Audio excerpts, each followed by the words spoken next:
नमस्ते दोस्तों, हम लोग का ये नेक्स्ट वीडियो आ चुका है, दैट इज़ थर्ड वीडियो। अभी हम लोग ने कल जिस चैप्टर का न्यूमेरिकल पार्ट स्टार्ट किया था अपने सेकेंड लेक्चर में, जहाँ पे हम तुम्हें बेसिक लेवल पे इतना बता दिए थे कल की क्लास में that if a new partner admit in a partnership firm, तो एट दैट मोमेंट हमें सबसे पहले कहाँ काम करना होता है, उस न्यू पार्टनर के आने के बाद ओल्ड डीड कैंसिल होता है और न्यू डीड जब बनता है तो all partners prefer to make new profit sharing ratio, मतलब उसको बदलना चाहते हैं वो लोग। आ जाओ बैठो। तो जब भी न्यू पार्टनर आएगा तो always you have to calculate the new profit sharing ratio including sacrificing loss also. ये क्यों? क्योंकि हमेशा देखा गया है कि जब भी न्यू पार्टनर आता है तो ओल्ड पार्टनर्स को बेसिकली अपने अपने शेयर को डिक्रीज करना पड़ता है उस न्यू वाले के लिए। ये कुछ समझो इस तरीके से कि भाई अगर मान लो कि दो लोग पहले से प्रॉफिट शेयर कर रहे थे आपस में, अगर तीसरा आ गया तो बाकी दो को अब अपने प्रॉफिट का प्रपोर्शन घटाना पड़ता है उस थर्ड वाले पर्सन के लिए। तो उन दोनों ने कितने से सेक्रीफाइस किया उस न्यू वाले के लिए, ये तुमको निकालना पड़ता है अंडर सेक्रीफाइसिंग रेशियो। और उसके आ जाने के बाद अब उन तीनों का मिला के क्या रेशियो बनता है वो भी निकालना पड़ता है, दैट इज न्यू रेशियो। तो हम लोगों ने कल इस पे काम करना शुरू किया था, जहाँ पे हम तुम्हें बता पाए थे कि दो ही पॉसिबिलिटीज हम लोग कल डिस्कस किए थे फिलहाल, कि दो सिचुएशंस थे। देखो एन आर निकालना, हम जब जब एन आर कहेंगे इट इज न्यू रेशियो, जब एस आर कहेंगे इट इज सेक्रीफाइसिंग रेशियो। तो अब होता क्या है ना कि एन आर निकालते वक्त तुम्हारे पास 3-4 पॉसिबिलिटीज हैं। हम लोगों ने कल जो दो पढ़ा था केस 1 केस 2, वो पॉसिबिलिटीज के कंडीशंस थे कि कल वाले में क्या हम डिस्कस याद करो, क्या डिस्कस किए थे कि इफ न्यू पार्टनर आ रहा है और ओल्ड पार्टनर्स अपना शेयर किस तरह से देंगे उस न्यू पार्टनर को बता नहीं रहा है, no information has been provided while the admission of a new partner, जिसको हमने केस 1 कल कहा था। एक और केस था कल वाले में केस 2 में कि न्यू पार्टनर आ रहा है, वो अपने शेयर को ओल्ड पार्टनर से इक्वली मांगेगा। तो कैसे तुमने सॉल्व किया था कल वाला क्वेश्चन? चलो एक काम करते हैं, ये पहले क्वेश्चन 3-5 देख लो, जहां पे मैंने केस 3 लिख दिया ना। इस क्वेश्चन में हम अगर एक चेंज करें इस पूरे क्वेश्चन में, पता है क्या बन जाएगा? ये हमारा बन जाएगा केस 2 बन जाएगा। कल मैंने इसलिए क्लास के एंडिंग में बात में कहते हुए क्लास को एंड किए थे, दैट इज कि केस 2 और केस 3 दोनों ऑलमोस्ट सेम। मैंने कहा था ना, इसका प्रूफ यहाँ देखो। और हम जानबूझकर क्वेश्चन 1 के बाद 2 के बाद जंप किए 5 पे, फिर जंप किए 8 पे, क्योंकि मेरा मोटिव है तुम्हें पहले चारों केस को एक बेसिक लेवल पे जान जाओ, फिर क्वेश्चन बहुत से लगाया जाएगा, ठीक है? बिकॉज मैंने टारगेट तुम्हें कहा था ना कि आज फ्राइडे है, होपफुली हम कोशिश करेंगे कल या संडे तक तुम्हें क्वेश्चन नंबर 1 से लेके 19 तक पूरा करा दे, जो कि बेस्ड है एन आर निकालने में, एंड दूसरा क्या था, एस आर निकालने में। तो हम लोग बेसिकली अभी सिर्फ इस पे फोकस कर रहे हैं। 19 के बाद हमारा सवाल आएगा एंट्रीज का भी, बट पहले सीख लो बहुत अच्छे से how to calculate N R, how to calculate S R. तो मैंने इसलिए क्वेश्चन पिकअप किया 8 और 5, ताकि तुम्हें बता पाए केस वाइज, फिर क्वेश्चन लगाया जाएगा डिटेल में। तो यहाँ देखो, अभी मैंने एक बात कहा कि क्वेश्चन 5 में अगर एक चेंज करें तो ये जो केस 3 लिखा है फिलहाल, question 5 is based on case 3, एक चेंज करेंगे तो ये क्वेश्चन हमारा बन जाएगा केस 2 जैसा। पता है क्या? पढ़ो क्या लिखा है। 2 पार्टनर्स ए बी, रेशो दिया है 3:2, C as a new partner admit हो रहा है 1/2 के लिए, 1/2 के लिए, which he acquire by A and B in this particular ratio. मतलब यहाँ पे एक स्पेसिफिक रेशो दे दिया है कि वो 3:1 में मांग रहा है ए और बी से, मतलब इसमें ए का है 3 वाला पार्ट, बी का है 1 वाला पार्ट। बट हम अगर इतना चेंजेस कर दें इस क्वेश्चन में तुम लोग के लिए, क्या कर दें दैट वो जो सी है वो अपना शेयर 3:1 में नहीं मांग रहा है, वो अपना शेयर मांग रहा है इक्वली, दैट इज 1:1। अब जो ये सवाल हमारा है बन गया कल जैसा, जो हमारा फिर केस 2 कहलाएगा फॉर अ व्हाइल। और चलो एक काम करते हैं, हमारा प्रैक्टिस हो जाएगा। हम अभी फिलहाल क्वेश्चन 5 को चेंज किए अपने मन से, इसको केस 2 बनाने के लिए बन भी गया।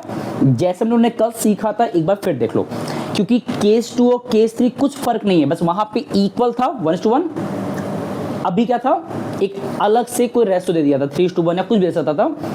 1:1 इक्वल कंपल्सरी है केस 2 को डिनोट करने के लिए, और केस 3 में क्या होता है एक्सेप्ट इक्वल कुछ भी दे सकता है। बट पहले यहाँ देखो, तो इस वाले केस में मैंने कल बताया था कि अगर सी एडमिट हो रहा है 1/2 के लिए और वो अपने शेयर को इक्वली मांग रहा है ए और बी से। व्हाट इज इक्वली मींस कि जितना सी का हिस्सा है 1/2 उसका 2 हिस्सा कर दो हाफ हाफ करके इक्वली, और वही हाफ हाफ ए और बी देंगे अपने अपने शेयर में से। तो कैसे लोग कल किए याद करो, बताया था ना कि इसको सॉल्व कैसे करोगे। यहाँ पे पहले देखो दैट इज ए कितना सेक्रीफाइस कर रहा है, या इसको तुम ऐसे लिखो कि सी कितना एक्वायर कर रहा है फ्रॉम ए, कि ए से वो कितना मांग रहा है। ए से वो बेसिकली मांग रहा है अपने शेयर का इक्वली, मतलब इक्वली क्या होता है, अपने शेयर का 1/2 वो ए से मांग रहा है, अपने शेयर का 1/2 वो बी से मांग रहा है। सीन हो रहा है? तो ध्यान देना, वो अपने शेयर का उतना मांग रहा है, मतलब जितना सी का शेयर था 1/2 वो अपने शेयर का, ये कंफ्यूजन ना हो इसे हम क्लैरिफाई कर दे रहे हैं। ये 1/2 क्या है, ये सी का अपना शेयर था खुद का, तो वो अपने शेयर का 1/2 एक्वायर कर रहा है बाई ए। तो ये मेंशन कर दी, तो ऊपर लिख दिया कि वो अपने शेयर का, दो 1/2 दोनों में सेम दिख रहा है तो उसको सेम मत मान लो, नंबर सेम है बट अप्रोच अलग है। ये 1/2 इंडिकेट कर रहा है सी का अपना शेयर, ये इंडिकेट कर रहा है कि वो अपने शेयर का आधा उससे मांग रहा था। तो ये सॉल्व किए कितना आ गई है, तो ये 1/4 क्या है जो ए दे रहा है किसको, फिर ऐसे ही वो निकालो कि सी कितना मांग रहा है बी से, एक्वायर बाई या एक्वायर फ्रॉम बी। कैसे निकालोगे, सेम तरीके से निकालना है कि अगेन सी अपने शेयर का अगेन 1/2 हाफ करोगे तो वो किससे मांग रहा है, वो बी से। कोइंसिडेंटली बिकॉज इक्वल कॉन्टेक्स्ट है तो नंबर भी सेम से मार रहा है। तो ये 1/4 वो बी दे रहा है, तो ले दे के सी को तो मिला 1/2, बस फर्क कितना है, वो सी अपना शेयर दोनों से मांग रहा है हाफ हाफ करके। अब इस वजह से ए का जो न्यू शेयर है, न्यू शेयर कितना हो जाएगा, ए का कितना था पहले से 3/5 और कितना बी का था, तो इसका मतलब ए बेसिकली अपने 3/5 में से, ए अपने 3/5 में से इतना दे दिया सी को, तो ए का शेयर उतने से डिक्रीज हो जाएगा, दैट इज 1/4 से। सॉल्व करो इसको, कितना आएगा एलसीएम, 20 एलसीएम आएगा, ये आएगा 4 डिवाइड करने पे 4 3 जा 12, ये आएगा 5 5 1 जा 5, माइनस की कितना आएगा, हालांकि प्लस दिखने जो नहीं था बट ठीक है चलो लिख लो। इसी तरह बी का निकालो, बी का न्यू शेयर कितना आएगा, तो बी का शेयर था कितना पहले से 2/5 और उसने दे कितना दिया 1/4, माइनस किए एलसीएम लो उसको फिर से 4 आएगा, 4 2 जा 8। तो कोई सब इतना बेसिक कैलकुलेशन है, इसमें बहुत फोकस नहीं करा रहे। एक बच्चे को 12th क्लास के बच्चे को किसी कीमत पे इतना आना चाहिए। इन चीज़ों को यहाँ बहुत डिटेल में बताएंगे कि भाई ऐसे होता है तो बहुत मुश्किल है, हालांकि मैंने बताया सब पहले से है, इसको सीखो कम से कम फ्रैक्शन को मैनेज करना। तो डिवाइड किए 4 आएगा, 4 2 जा 8, डिवाइड किए 5 आएगा, 5 1 जा 5, सॉल्व किए तो आएगा ये +3/20। ये जो दोनों सॉल्व करने पाया, these ratios are their new ratio, A और बी का और सी का पहले से दिया था। अभी तुमने न्यू शेयर निकाला उनका अलग अलग, सबको कंपाइल कर दो तो तुम्हें क्या मिल जाएगा, न्यू शेयरिंग रेशियो मिल जाएगा उन तीनों पार्टनर्स का एज अ होल। कैसे, ए का, बी का और सी का एक साथ लिख दो। ए का तुमने यहां निकाला न्यू रेशियो 7/20, बी का निकाला 3/20 एंड सी का ऊपर दिया 1/2। इसको एक साथ सॉल्व करो एलसीएम लेके, तो ऊपर सेम ही रहेगा ए और बी का। जब यहाँ डिवाइड करो 10 आएगा, 10 1 जा 10, ये कट गया। तो अल्टीमेटली में मिला क्या, 7:3:10। This is their new ratio of all the 3 partners A B C. ये हमने कल किया था, हम कुछ अलग नहीं बताया आज, ठीक है। और अगर तुम्हें इसमें निकालना था S R, that is sacrificing ratio, तो मैंने कल हिंट दिया था। क्या हिंट दिया था, जब तुमको एक्वायरिंग का रेशियो मेंशन रहे, ध्यान देना, जब तुम्हें एक्वायरिंग का रेशियो गिवन दिया हो क्वेश्चन में, तो वही एक्चुअली क्या होता है, हमारा एसआर होता है। तो हमारे क्वेश्चन में कहा था कि वो सी अपने शेयर को ओल्ड पार्टनर से इक्वली मांग रहा है। तो इक्वली मांगना मतलब क्या होता है कि वो दोनों इक्वली प्रोवाइड करेंगे, इसका मतलब ए और बी इक्वली देंगे, इसका मतलब, और देने का मतलब सेक्रीफाइस। तो यहाँ पे अगर इक्वली रेशियो दिया हुआ था तो वही हमारे का बन जाएगा एसआर। तुम्हें सॉल्व भी नहीं करना पड़ा, तुम चाहो तो ओल्ड माइनस न्यू को तो भी इतना ही पाओगे, बट कोई मतलब नहीं सॉल्व करने के इस तरीके से। क्लियर? ये हमने कल पढ़ा था ना। अब तुम्हें क्या लगता है कि हम तुम्हें ये जो केस 2 पढ़ा दिए बिना मतलब का, कल जो पढ़े तुम लोग, तो मैंने जानबूझकर किया है कि बेवजह किया है? सोचो जरा। नहीं, जानबूझ के किया है। इतना हम सॉल्व इसलिए किया ना क्योंकि इसमें आप कुछ मेजर चेंजेस करोगे, ये अपने आप क्या बन जाएगा हमारा। अब ये लिख लो, अब इसको मॉडिफाई करते अपने एक्चुअल सवाल से। क्वेश्चन 5 में हमारा एक्चुअली क्या दिया था करो, जो यहाँ पे 1:1 दिख रहा है तुम्हें, वहाँ पे क्या दिया था, सिर्फ इतने चेंज किया है ना क्वेश्चन में, और कहाँ कुछ चेंज किया है। तो इसको वापस अगर 3:1 रख दे जो पहले से था क्वेश्चन के हिसाब से, तो अब बताओ उस हिसाब से कितना आएगा, ए का 3/4 आएगा ना, और कितना आएगा बी का, मतलब यहाँ पे जब 1:1 था तो 1/2 हुआ था, जब 3:1 है तो इतना हो जाएगा।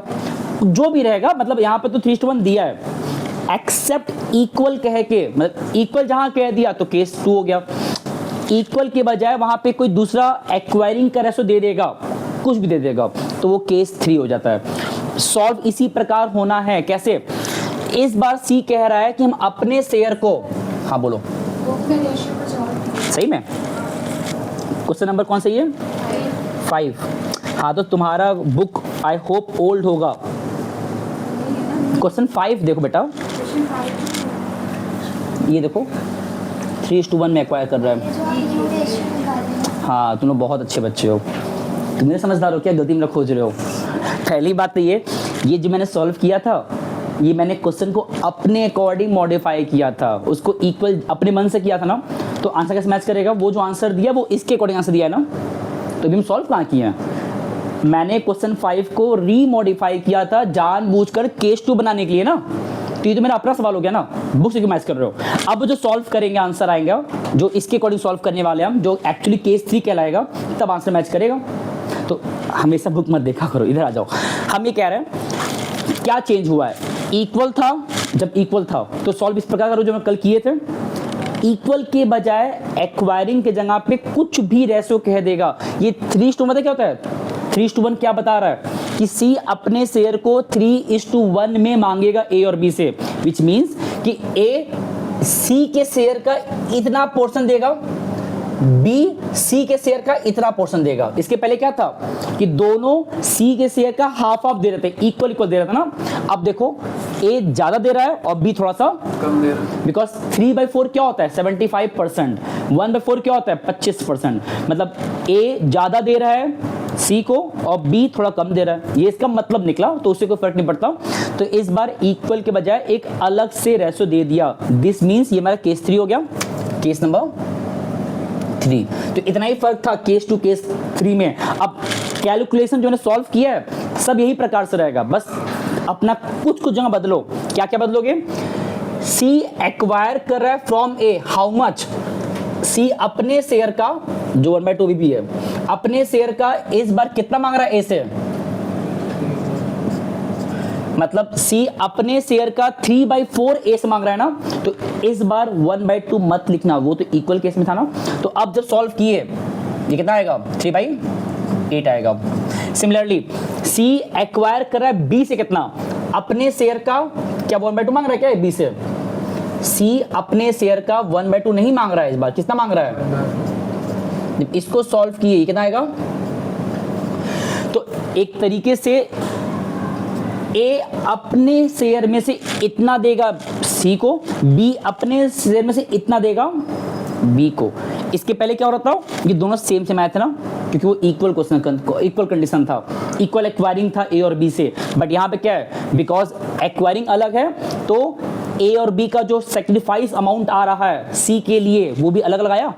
बाकी वही है कि ए ने अपने शेयर में से इस बार दिया कितना है 3/8। सॉल्व करो, बदलेगा हमारा ये। अब कितना इसका एल्सियम आएगा 40 आएगा एल्सियम। ये आएगा 5 नहीं सॉरी 8 आएगा, 8 3 जा 24। ये आएगा 5 5 3 जा 15। माइनस किए, सॉल्व किए, कितना आएगा ये 9 11 आएगा ना, 9 आएगा। ठीक, बी का निकालो। बी अपने शेयर में से इस बार कितना दिया सी को 1/8 दिया है। याद करो बेटा, ये 1/8 क्या बता रहा है कि 1/8 इतना बी को देना है सी को, मतलब बी को देना है सी के लिए, इतना ए को देना है सी के लिए। तो मतलब एक तरीके से भाई बी ने अपने शेयर में से इतना दे दिया, तो अपने शेयर में जो टॉप पे शेयर था 2/5 बी का, उसमें से इतना दे दिया बी ने। देने के बाद कितना बचा बी को खुद का, चेक करो फिर से इसका भी। एल्सियम 40 आएगा, ये आएगा 8 8 2 जा 16, ये आएगा 5 5 1 जा 5, माइनस किए ये तुम्हारा आएगा 11/40। ये दोनों आ गया ए और बी का इंडिविजुअल लेवल पे उनका पर्सनल अपना न्यू शेयर। इसी प्रकार जो सॉल्व किए थे करो, इनका भी निकालो। तो ए का कितना अब है, ए का शेयर कितना है 9/40, कितना बी का है 11/40 और कितना सी का है 1/2। तीनों को साथ लो ऐसे में लो, तो 2 का सेम है बेस, तो ऊपर वही आएगा 9 11 आएगा, लेकिन यहाँ पे लिखा है 40, यहाँ लिखा है 2, डिवाइड किए 20 आएगा, 20 बन 20 होता है, ये कट गया। तो कितना बचा ultimately 9:1:20। This is their new ratio, जो तुम्हारे बुक में आंसर दिया हुआ है, ये दिया है ना। और आखिरी चीज, जब क्वेश्चन में एक्वायरिंग रेशियो मेंशन है, जो कि इस बार इक्वल नहीं दिया था, इस बार क्या दिया था, इस बार हमें एक्वायरिंग रेशियो दिया कितना है, तो पे लिखा है 3:1। This is their sacrificing ratio. यहाँ पे लिखा होता कुछ और रेशियो, तो करते इसी तरह से, बस वो फ्रैक्शन का जो प्रपोर्शन है वो बदलता। ये केस 3 था जो मैंने कल भी कहा था, आज दोबारा कह रहे हैं, मैच करता है केस नंबर 2 से। केस नंबर 2 में डायरेक्ट कहा होता है कि वो इक्वली दे रहा है, इस वाले में क्या है, एक अलग से कोई दूसरा रेशियो दे दिया होता है। तो मैं जानबूझ के इसलिए केस 2 और केस 3 दोबारा से रिवाइज कराएं कि दोनों में कॉम्प्लिकेट मत होना, मतलब कंफ्यूज मत होना, मिक्सअप मत करना। दोनों का तरीका अलग सेम है बट अप्रोच अलग था। वहाँ पे इक्वल कहा था, यहाँ पे इक्वल के बजाय कुछ भी अलग रेशो कह सकता है एक्वायरिंग का। ये केस 3 हमारा था ना। अब आते हैं केस नंबर 4 पे, जो हमारा लास्ट केस है। देखो ये 4 केस फिर से कह रहे हैं कि तुम्हारे पता है एग्जाम में क्या होता है, कुछ भी दे सकता है, तुम्हें रटना नहीं समझना होता है। केस 1 में खास क्या था, कोई भी बातें नहीं कह रहा था अलग से, बस एक न्यू पार्टनर आ रहा है, दैट्स इट। तो वहाँ तुम पहले फर्म के शेयर से माइनस किए थे, उसके शेयर को, न्यू पार्टनर के शेयर को, जो रिमेनिंग आया था उसको बांटे थे in the old ratio between the old partners. यही हुआ था ना। केस 2 में क्या था, इक्वली कहा था, तो अभी मैंने सॉल्व कर दिखाया। फिर केस 3 में भी क्या था, एक अलग से रेशो कहता है एक्वायरिंग का। अब आते हैं लास्ट केसों पे, बट पहले इतना उतार लो।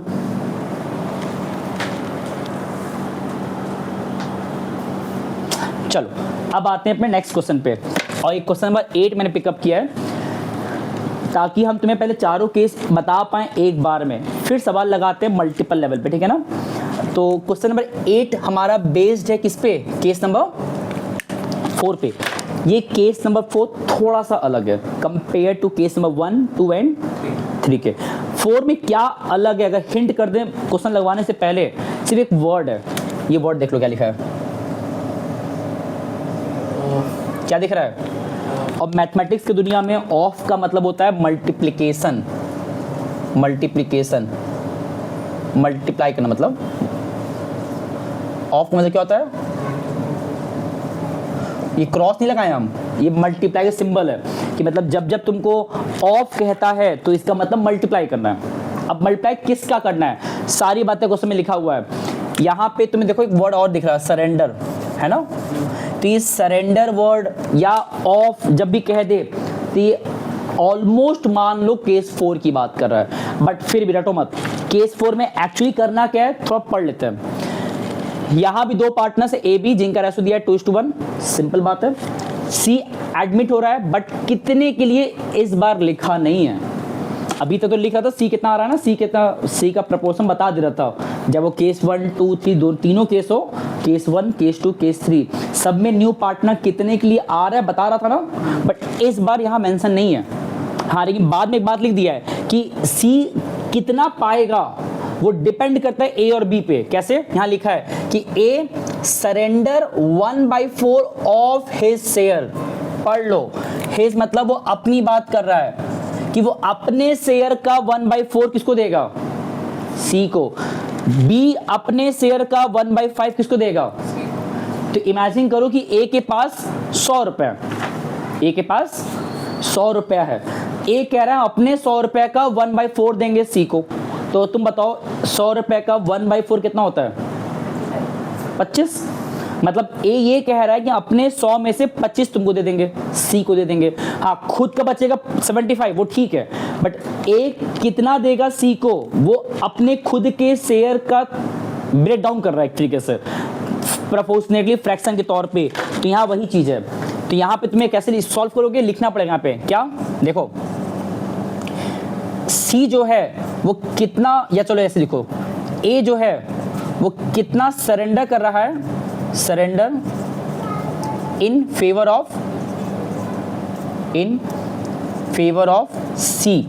सी के लिए ए कितना सरेंडर कर रहा है ये तुम्हें निकालना पड़ेगा। दोबारा कह रहा है, ए जो है वो सी को कितना दे रहा है, तो देने की तो बात है एट द एंड। यहां भी तुम क्या किए थे, यहां तुम पता लगाए थे कि भाई ए और बी कितना सरेंडर कर रहे हैं, बट वो तुम अलग तरीके से निकाले हो।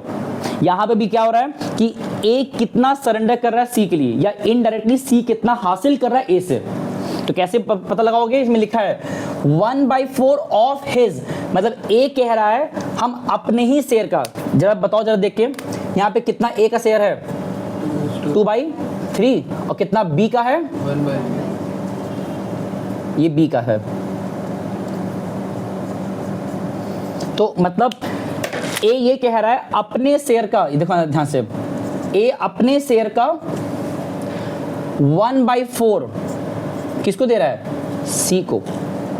जब ए की बात कर रहे हो तो क्या लिखा था? ए सरेंडर 1/4 ऑफ हिज शेयर, मतलब ए अपने शेयर का, ए अपने शेयर का 1/4 सी को दे रहा है। सॉल्व किए, ये कितना आएगा सॉल्व करने पे? कट रही है, ये आएगा 1/6 आएगा। चाहो तो काटो या फिर चाहो तो ना काटो तो भी चलेगा। चलो बेटर रहेगा, मत काटो, जाने दो, जितना था लिख दो। ये जब सॉल्व करोगे कितना आ गई है? 2/12 आएगा। तो ये जो 2/12 आया, this amount has been surrendered by A for C. C के लिए ए ने इतना सरेंडर किया अपने शेयर में से। इसी प्रकार चेक करो कि बी कितना सरेंडर किया है इन द फेवर ऑफ सी के लिए। तो कैसे करोगे? जितना बी का शेयर था 1/3 और जितना वो दे रहा है सी को 1/5, मैंने कहा था ना ऑफ मल्टीप्लाई होता है, हम मल्टीप्लाई लगाया हम, ये कितना आएगा? 1/15। तो ये जो दो तुमने फ्रैक्शन पाया, ये क्या दिखा रहा है? ये वो अमाउंट है जितना कि वो लोग दे रहे हैं। कंफ्यूजन ना हो तो ये भी लिख दे रहे हम, दैट ये अमाउंट क्या है? These are the amount of sacrifice by A and B for C. C के लिए वो कितना कितना अमाउंट सेक्रीफाइस किए अपने अपने शेयर में से, वो तुमने पता लगा लिया। अब कॉमन सेंस लगाओ, अगर ए ने अपने शेयर में से इतना दे दिया तो ए का बचा कितना, वो तो निकालना पड़ेगा ना। न्यू रेशो क्या होता है? तुम्हें तीनों का अलग अलग न्यू रेशो पता लगाना होता है, ताकि तुम एट द एंड उसको इस तरह से कंपाइल करके कंबाइंड रेशो बना सको न्यू रेशो तौर पे। तो यहाँ पे ये सब होने के बाद नाउ ए का फाइनली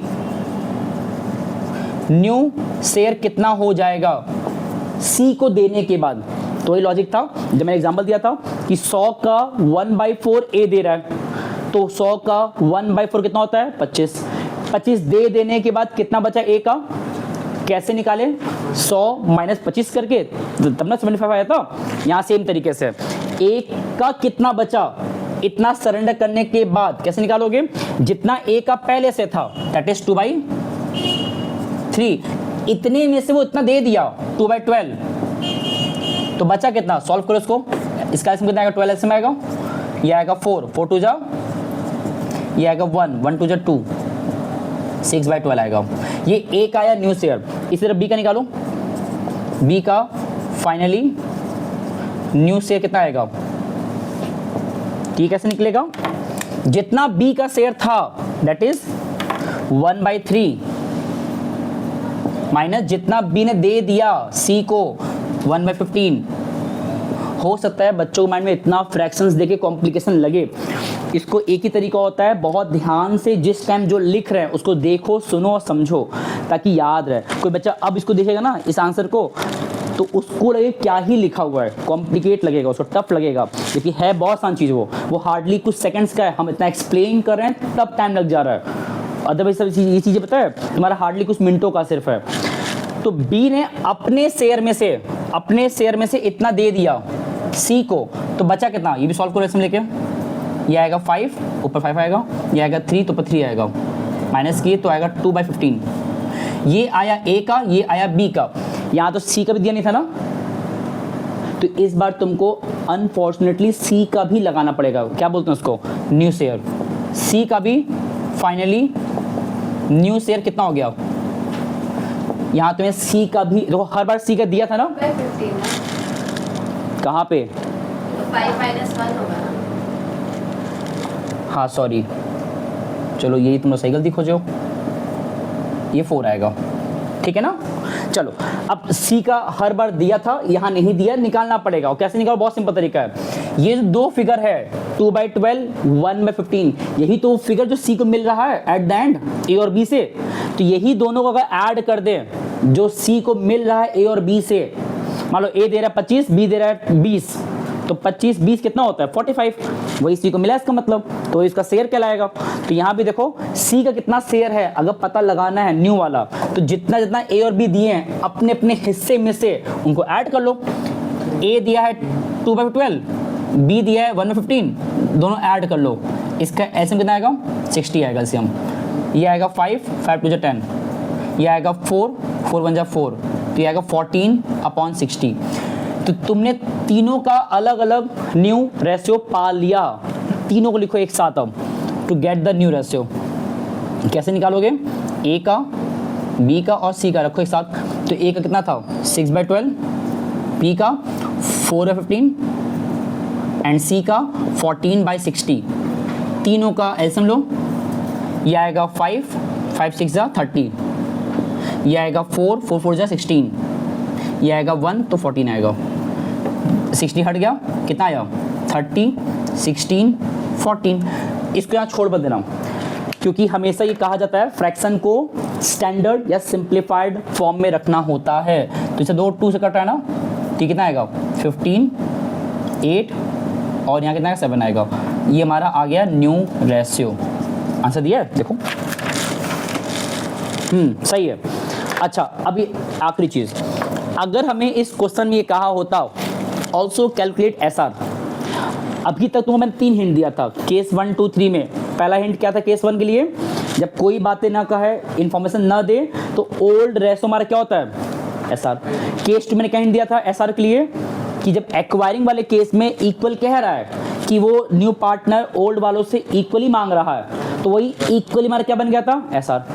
केस 3 में यहाँ पे इक्वल के बजाय कुछ दूसरा रेशो को दे भी देगा एक्वायरिंग का, तो वही हमारा एसआर था। केस 4 में यहाँ पे तुम इस तरह जो शॉर्टकट तरीका था एसआर निकालने का, वो यहाँ अप्लाई नहीं कर सकते हो। तुम्हारे पास यहाँ पे एसआर निकालने का 2 ही तरीके हैं। इस क्वेश्चन में एसआर निकालने 2 ही तरीके हैं। पहला, लगाओ फॉर्मूला। जो फॉर्मूला क्या था? ओल्ड माइनस में, तुम्हारे पास ओल्ड दिया था, न्यू भी निकालो, माइनस कर लो, बट तुमको ये प्रोसेस नहीं लगाना है, ये बहुत लेंथी प्रोसेस है, ऐसा भूल से करना मत। तो फिर क्या करोगे? सिंपल तरीका जो बहुत सिंपल है, वो क्या है? जो भी ओल्ड पार्टनर्स हैं, ओल्ड पार्टनर्स, उनके सैक्रिफाइस्ड अमाउंट का क्या निकाल लो? रेशियो। खत्म। मतलब जो भी ओल्ड पार्टनर जितने अमाउंट से सैक्रिफाइस कर रहे हैं, उस अमाउंट का भी रेशियो निकाल दोगे ना, अमाउंट का रेशियो, सेक्रीफाइस्ड अमाउंट का रेशियो, तो भी एसआर पा जाओगे। ये भी तरीका है। दोबारा कह रहे देखो, वो जो एक तरीका था डायरेक्ट वाला कि केस 1 में ओल्ड रेशो एसआर होता है, केस 2 में जो इक्वल एक्वायरिंग था वही एसआर होता है, केस 3 में जो रेशो दिया इक्वल के बजाय दूसरा एक्वायरिंग रेशो वो एसआर होता है, केस 4 में कुछ कहा नहीं था कि सी अपना शेयर कैसे मांग रहा है, उल्टा ए और बी अपने पास सरेंडर कर रहे हैं ना, अपने पास से। तो यहाँ पे एक तरीका और है एसआर निकालने का, वो क्या है, जितना जितना वो ओल्ड पार्टनर सेक्रीफाइस किए हैं, सरेंडर किए हैं, उस अमाउंट ऑफ फ्रैक्शन को रेशो में लिख दो, आंसर हो जाएगा। ये देखो, ये जो दो अमाउंट हमने निकाला भी 1/2/12 1/15, ये क्या था, ये ओल्ड पार्टनर्स का अमाउंट ऑफ सेक्रीफाइस था ना, है ना। बस इसको लिख दो रेशो के स्ट्रक्चर में, तुम्हारा एसआर मिल जाएगा। कैसे लिखें, तो कितना है, दो कट रहा है क्या पहले, चलो ठीक है, ऑलमोस्ट विजिबल है। तो जो हमारा अमाउंट था कितना था, 2/12 इज टू 1/15,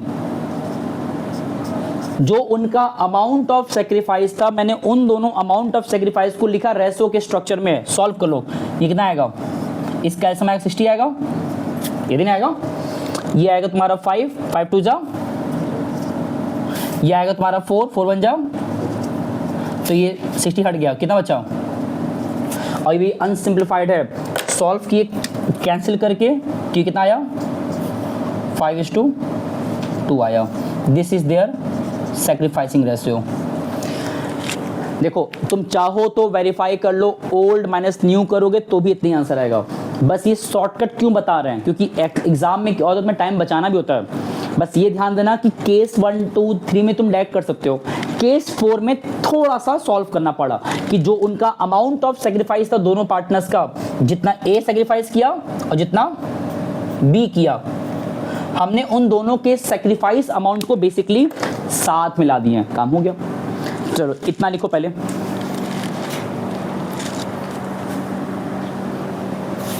ठीक है, ये हमने भी केस 1 2 3 4 कल और आज मिला के एक सिंपल लेवल पे जान गए। अब हम कोशिश करेंगे तुम्हें 1 से लेकर 19 4 सवाल लगा टिल नाउ ना, कल से मिला के अब तक तो 19 में से 4 लगा चुके, कितना बचा अभी भी 15। बिलीव मी, मैंने एक एक सवाल देखा हुआ, ऑल 15 क्वेश्चंस अब एक बच्चा 100% कर सकता है, ऑल 15, अगर उसका ऑल 4 केस क्या था क्लियर। हम क्या करेंगे, तुम्हें नेक्स्ट वीडियो या नेक्स्ट लेक्चर में उस 15 में से पिकअप करेंगे अपने एंड्स पे 5-6 सवाल मिनिमम, और तुम्हें अब लगवाया, तुम बताना कि इसमें कौन सा केस लग रहा है। अभी मेरा मकसद क्या था, कल और आज मिला के तुम्हें चारों केस से एक मतलब रेगुलर लेवल पे बता दे इसमें क्या कॉन्सेप्चुअल डिफरेंसेस थे, वो हो गया। अब हमारा काम है सिंपल सवाल पिकअप करना, और वो तुम डिसाइड करना उसमें कौन सा केस लग रहा है। चारों केस का लॉजिक क्लियर है।